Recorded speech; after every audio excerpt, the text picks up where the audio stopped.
Are you priced out of the market on certain groceries that you used to buy all the time? Same here. Let's talk about it coming up.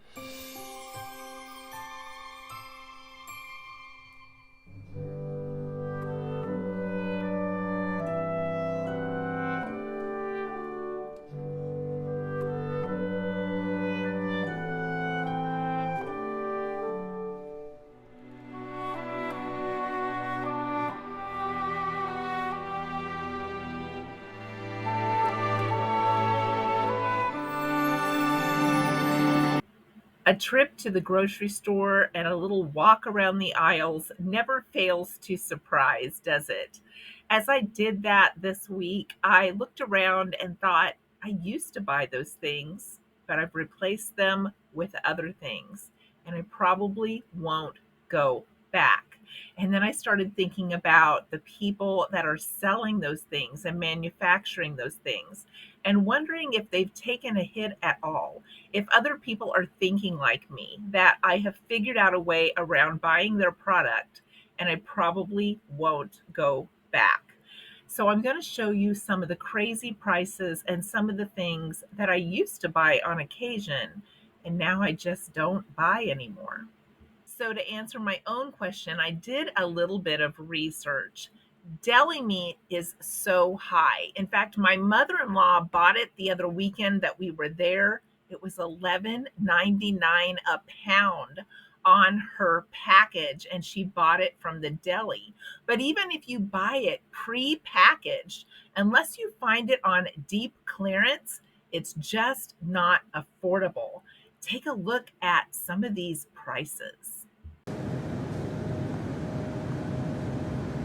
Deli meat sales were actually down in May of 2025, when you would think that would be the beginning of their season for sandwiches, for picnics, for wanting to buy some things that taste cold instead of all of the hot dishes we've been eating all spring and winter.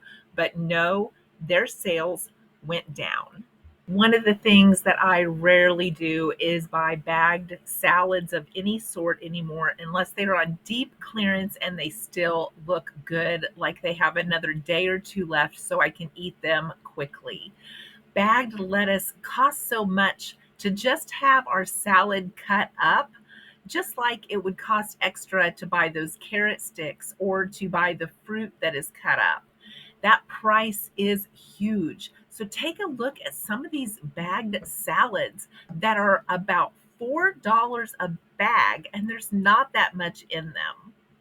Cold cereal is another area that I refuse to pay what they want for it.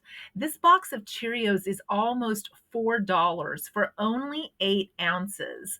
And yes, I could buy the off brand, but the off brand is not gluten free. And my husband is gluten free. So I can either buy two items, an off brand and a name brand, so that he can have some, or I can just buy a name brand that's gluten free. So sometimes it just doesn't make sense to buy two items, and sometimes it just doesn't make sense to buy it at all. So cereal has been one of the things that has gone off of our shopping list. Cereal is also one of the items that has been hit the hardest by shrinkflation. 8 ounces of cereal for $4. A lot of meats have risen so much that they are now out of my price bracket. I refuse to pay upwards of $6 for a pound of hamburger. So when you look at the hamburger in this next clip, you've got the lean hamburger that's like 93% with 7% fat. Look at the price on this. And then you look at the 80/20, and it's still over $6 a pound. No, thank you. Name brand laundry soaps are something that I used to buy on occasion. I really liked Gain and I really liked All, but I never buy those anymore. The cost of laundry soap and the gap between the lower cost laundry soaps and the name brand has widened. And a lot of people have shifted to those other brands and probably won't go back. And I am one of those people. As I've shared before, I shifted to Foca, to Ariel, and to Roma. They are the Hispanic versions of laundry soap. I was lucky enough to be able to pick up some gallon jugs of that this last year before prices went up, and I am well stocked. But that is something I switched to a little bit around the time that I retired or before I retired to save money, and it has made a huge difference in our grocery bill. Also, a lot of consumers have started washing less loads and prioritizing the amount of laundry soap that they put in their washing machine. Those caps can fool us and make us think we need to fill them to the top, but really, we only need about a tablespoon to wash a load of laundry. And many of us have figured that out and are using much less. We have cut way back on sauces and condiments in our refrigerator. If you open the normal person's refrigerator, that whole side door will be packed full of condiments, and they are pricey, anywhere from like $4.99 on up, depending on the type of condiment that you choose. But we choose some really low expense type of condiments like spicy brown mustard for my husband, mustard for me. We have mayo, we have some salad dressing for our salads, and we have like a spaghetti sauce that we buy when it's on sale that is gluten free. Other than that, we don't have a lot of condiments. You're not going to find barbecue sauces and all those types of variations in our fridge because we just don't use them. So we've gone back to the basics on a lot of that, and we haven't missed it. And it has really helped our budget when it comes to buying things in the grocery store because we just don't need those things. We don't use them up that quick, and they're very pricey. Juices are another thing that we rarely buy. I really do miss orange juice. I grew up with having orange juice every day at home as part of my breakfast, but that is something that we have almost completely eliminated. If we get it now, it is because it is a treat and I got it on sale or I got it on markdown. We don't keep juices around the house. They are just so expensive. I used to buy the frozen canister type and mix them up because that's the type I grew up with. But even that price has doubled compared to what it was 2 to 3 years ago. So we just don't keep that stuff on hand. Do I miss it? Yes. Do I miss what it costs me to buy it? No. The next category is bread. We have really cut back on how much bread we eat. Some of that is by choice, and some of it is because my husband is gluten free. And I have found that I actually feel better when I eat less bread as well. So, going through the grocery store aisle with the bread, it's anywhere from like $3.50 for name brand bread on up. And some of the cheaper breads are really cheap.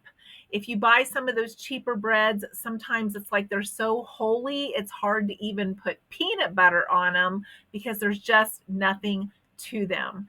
And I like to make my own bread, but sometimes we have a hard time getting it used up quick enough. And my husband really doesn't eat hardly any bread. And then that leaves it all for me.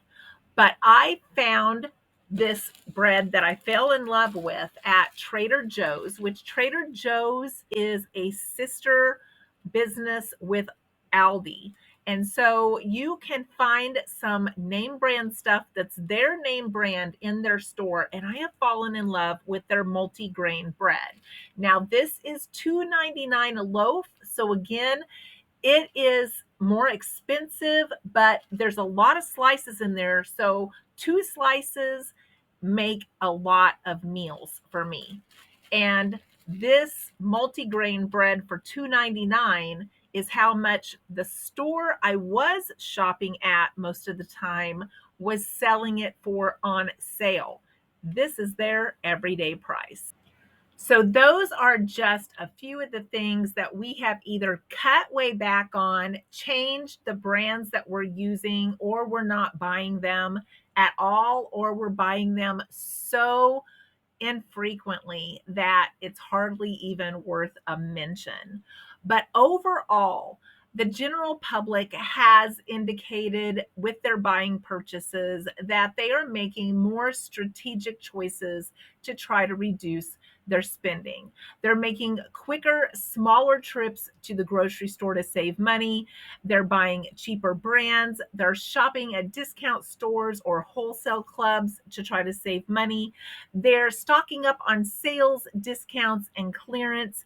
They're buying less in general, and they're buying less meat. They're buying lower priced alternatives like buying chicken instead of hamburger, and they're buying less packaged snacks and more store brands. They're buying less cookies, ice cream, potato chips, soda, and they are either reducing those areas or they're totally eliminating them from their purchases. They're buying longer life items, like in the vegetable area. They're buying things that won't spoil as fast, or they're switching on fruits to like frozen instead of fresh to eliminate waste and cut back on their spoilage. Dairy, eggs, milk, yogurt, cheese, those are all things that have seen a decline because people are either cutting back on them or substituting other things in their place. And many people have chosen this year to either reduce or eliminate eating out. And that is a huge cost. Those prices have gone up. And a lot of people are even cutting back on their takeout and their delivery. So I guess I'm not the only one that's really taking a look at some of these things and eliminating or reducing some of these things from my shopping list. I want you to tell me in the comments below, are there things that you no longer buy that you used to buy as a norm and now it's just not normal anymore because of inflation? Thanks for listening today. I always enjoy the time that you spend with me. I look forward to reading your comments, and I hope to see you in the next video.